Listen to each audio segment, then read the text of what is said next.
지난 2002년 도입된 전자개표 방식이 헌법에 어긋나지 않는다는 헌법재판소의 결정이 나왔습니다.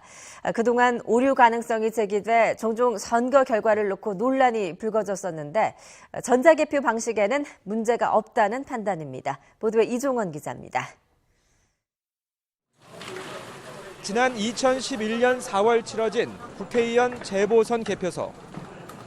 한 남성이 경찰에 끌려 나옵니다.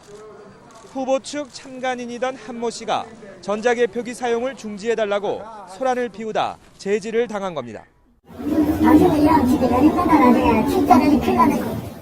한 씨는 3년 뒤엔 18대 대선 부정선거 백서라는 책을 펴내 논란의 한복판에 섰고 결국 검찰 수사 결과 허위 사실로 드러나 철창 신세를 져야 했습니다.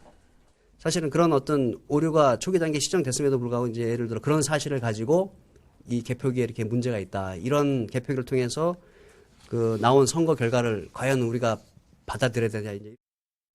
선거 때마다 종종 전자개표가 논란이 되자 부산의 한 시민단체는 이를 규정한 공직선거법의 위헌 여부를 가려달라며 헌법재판소의 문까지 두드렸습니다.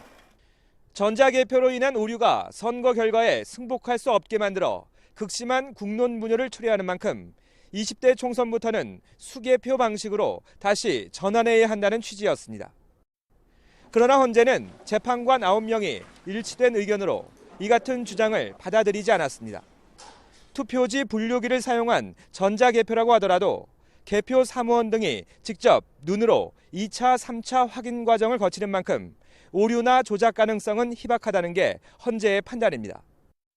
또 헌재는 단순하고 반복적인 개표 작업의 특성상 오히려 사람보다 기계 장치가 더 정확도를 유지할 수 있는 효율적인 보조 장치라고 평가했습니다. 과거 법원 역시 전자개표 사용을 중단시켜달라는 신청 사건이 여러 차례 접수됐지만 법적 근거가 없다며 모두 받아들이지 않았습니다. 검찰과 법원에 이어 헌법재판소까지 도입한 지 14년이 된 전자개표 제도 자체엔 전혀 문제가 없다는 게 공통된 의견입니다. YTN 이종원입니다.